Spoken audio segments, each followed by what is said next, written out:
बब्बर शेर, टाइगर,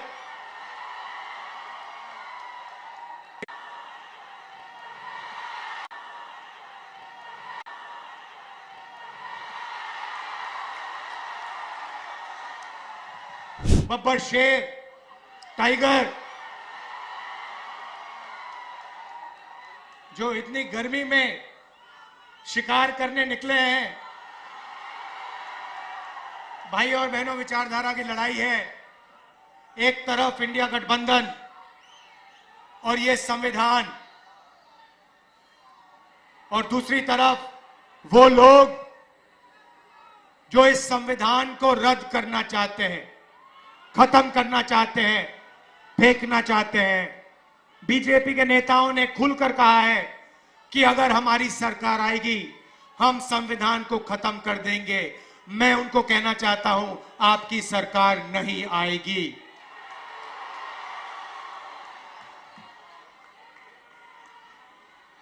भाई और बहनों, ये देखिए, ये अंबेडकर जी की फोटो है। इसको अच्छी तरह देखिए। और ये जो अंबेडकर जी ने किया, ये जो बाबा साहब ने किया, ये है।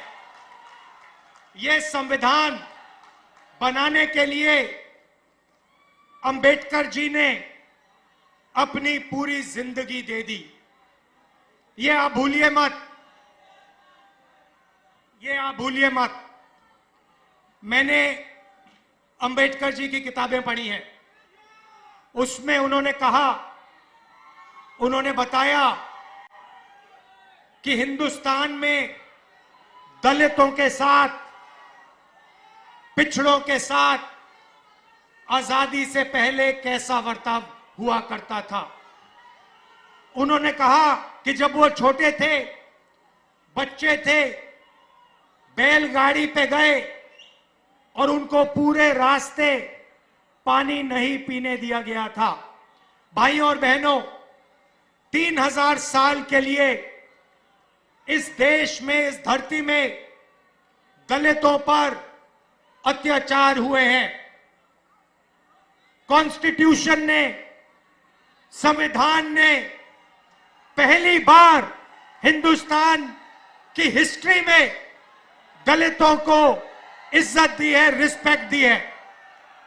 और आज बीजेपी के लोग कहते हैं कि हम अंबेडकर जी के काम को, उनके सपने को फाड़ के फेंक देंगे।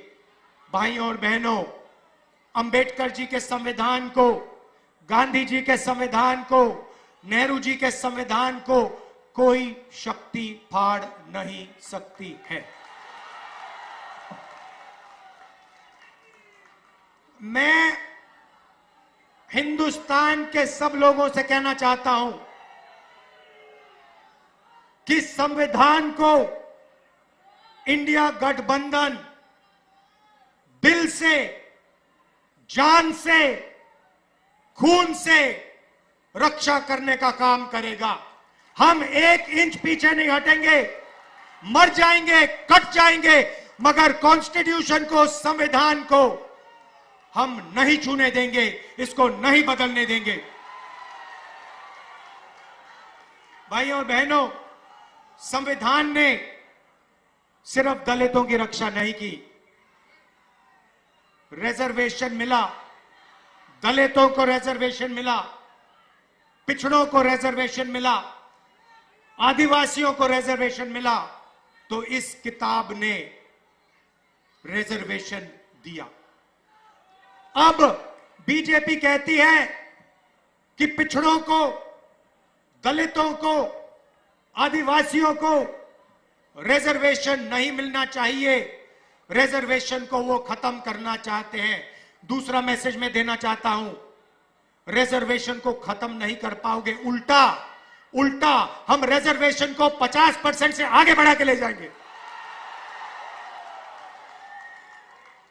आज रिजर्वेशन को 50% की लिमिट पे रखा हुआ है। इंडिया गठबंधन ने मैनिफेस्टो में साफ लिखा है, हमारी सरकार आएगी, ये 50% लिमिट को हम हटा देंगे और रिजर्वेशन को 50% से ज्यादा बढ़ा देंगे। और जहां भी कांग्रेस पार्टी की सरकार आई है,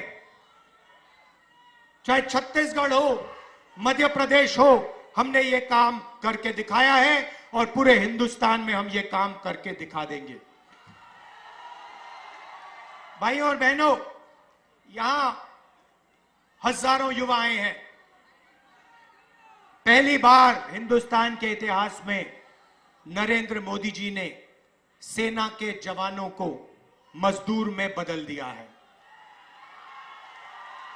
उनको पेंशन देने के बजाय, शहीद का दर्जा देने के बजाय, कैंटीन देने के बजाय नरेंद्र मोदी ने हिंदुस्तान के युवाओं को कहा है कि अगर आप गरीब घर के बेटे हो और आप सेना में जाते हो तो आपको ना पेंशन मिलेगी, ना कैंटीन मिलेगी, और अगर शहीद होते हो तो तुम्हें शहीद का दर्जा भी नहीं मिलेगा।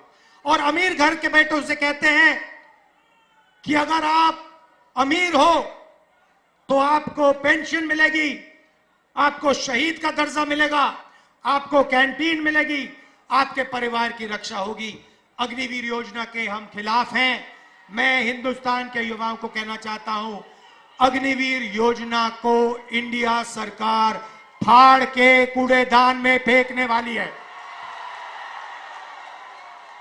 ये सेना का स्कीम नहीं है, ये नरेंद्र मोदी जी का स्कीम है, ये पीएम ऑफिस का स्कीम है, और इससे सेना का, देशभक्तों का, जवानों का अपमान किया जा रहा है।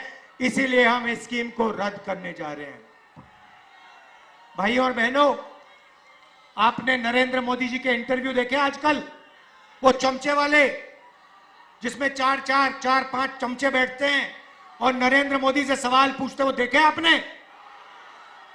अखिलेश जी से इंटरव्यू करते हैं तो उल्टे सीधे सवाल पूछते हैं, मगर नरेंद्र मोदी जी से सवाल पूछते हैं तो कहते हैं, मोदी जी आप आम कैसे खाते हो?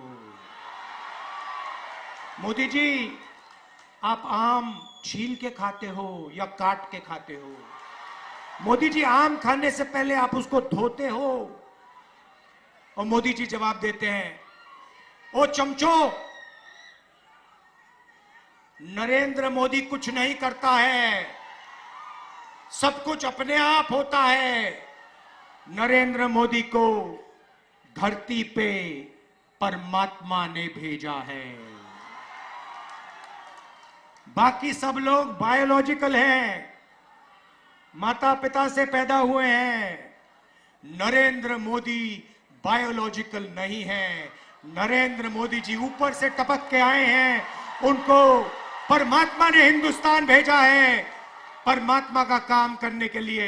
मजे की बात यह है कि परमात्मा ने उनको अदानी जी की मदद करने के लिए भेजा है, अंबानी जी की मदद करने के लिए भेजा है, मगर परमात्मा ने उन्हें किसान को मदद करने के लिए नहीं भेजा, मजदूर को मदद करने के लिए नहीं भेजा, जाति जनगणना करवाने के लिए नहीं भेजा। अजीब सी बात है भाइयों और बहनों, अगर सचमुच में परमात्मा ने भेजा होता तो परमात्मा कहते कि हिंदुस्तान के सबसे कमजोर लोगों की मदद करो, किसानों की मदद करो, मजदूरों की मदद करो, गरीबों की मदद करो। नरेंद्र मोदी जी के परमात्मा ने उन्हें कहा, नरेंद्र मोदी जी अदानी की मदद करो, हिंदुस्तान के सारे एयरपोर्ट अदानी को दे दो, हिंदुस्तान के पावर प्लांट्स को अदानी को दे दो, रेलवे अदानी को दे दो। 16 लाख करोड़ रुपए कर्जा माफ करो अदानी अंबानी का। ये कैसे परमात्मा है? ये नरेंद्र मोदी जी वाले परमात्मा है। भाइयों और बहनों, परमात्मा की बात हो रही है तो आपने राम मंदिर का इनॉग्रेशन देखा? राम मंदिर के इनॉग्रेशन में हिंदुस्तान के राष्ट्रपति जो आदिवासी हैं, उन्हें कहा जाता है तुम्हें नहीं आना है, तुम्हारा चेहरा नहीं दिखना चाहिए। राम मंदिर के इनॉग्रेशन में एक पिछड़ा वर्ग का व्यक्ति नहीं था, एक दलित नहीं था, एक किसान नहीं था, एक मजदूर नहीं था। अंबानी अदानी की लिस्ट लगी हुई थी वहां पर। तो जो भी ये करते हैं अदानी अंबानी के लिए करते हैं। अब हमें काम करना है। इंडिया गठबंधन की सरकार आ रही है। मैं आपको सिर्फ आज दो चीजें कहना चाहता हूं। सबसे पहले भाई और बहनों, 4 जून इंडिया गठबंधन की सरकार बनेगी। हिंदुस्तान के गरीब परिवारों की लिस्ट बनेगी। करोड़ों लोगों के नाम उस लिस्ट में होंगे। हर परिवार में से एक महिला का नाम चुना जाएगा। करोड़ों महिलाओं के नाम एक लिस्ट में लगेंगे। उसके बाद 5 उसके बाद 5 जुलाई खटाखट खटाखट खटाखट खटाखट खटाखट खटाखट खटाखट खटाखट 5 जुलाई, 5 अगस्त, सितंबर, अक्टूबर, नवंबर, दिसंबर। मीडिया वाले लोग कहेंगे देखो देखो इंडिया गठबंधन गरीबों की आदत बिगाड़ रहा है। हम उनसे कहेंगे ज्यादा बोला तो दुगना कर देंगे। आप लोग अंबानी के हो, अदानी के हो, आप अपना काम करो, आप उनकी शादी दिखाओ, हम अपना काम करेंगे। हमारा काम गरीबों के बैंक अकाउंट में, किसानों के बैंक अकाउंट में, महिलाओं के बैंक अकाउंट में हिंदुस्तान का धन डालने का है। हम उस काम को पूरा करेंगे। भाई और बहनों, किसानों का कर्जा माफ होगा। मिनिमम सपोर्ट प्राइस कानूनी मिलेगी। मनरेगा में आज 250 रुपए मिलते हैं, 400 रुपए मिलेंगे। और आशा और आंगनवाड़ी की जो महिलाएं हैं, जितनी भी उनकी आज आमदनी है उसको हम डबल कर देंगे। आखिरी बात, नरेंद्र मोदी ने बेरोजगारी फैलाई, उत्तर प्रदेश के युवाओं को चोट पहुंचाई। आपसे कहा